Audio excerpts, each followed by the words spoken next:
Hi, my name is Emily St. John Mandel, and this is The Glass Hotel. It's a book about ghosts, about money, about white-collar crime. I think of it as being a book about the lies that we tell ourselves.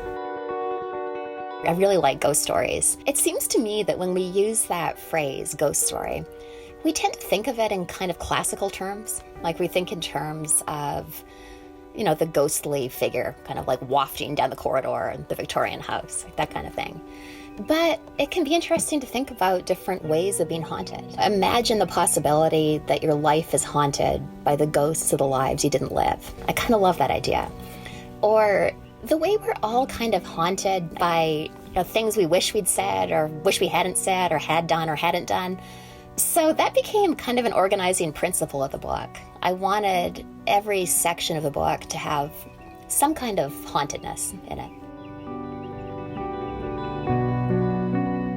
Where did you come up with this idea? When was the moment when you went, ooh, I want to write about this? When Bernie Madoff was arrested in the winter of 2008. You know what really drew me in was actually his staff.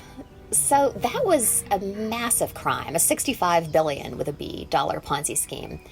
If you're a billionaire, you're not sitting down to format all those fake account statements by yourself. You got people for that. And so I think a lot of people don't realize, but about 6 or 7 of his staffers ultimately went to prison. And I found myself thinking about the camaraderie that you have with any group of people working together. You're showing up, there's a kind of sense of shared mission.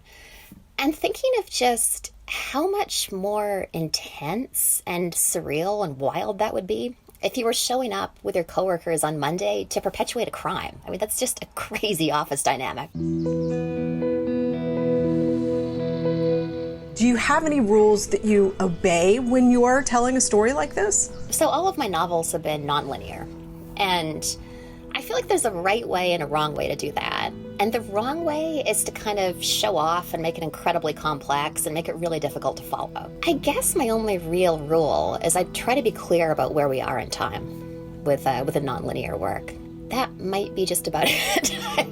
Yeah, I don't really have a lot of rules that I follow for this.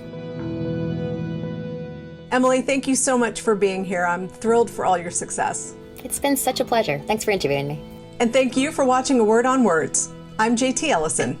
For more of my conversation with Emily St. John Mandel, go to awordonwords.org. This is the least sympathetic problem in the entire world, but when you have a book that performs really well, there's a sudden awareness of this kind of invisible audience looking over your shoulder, like waiting for your next move.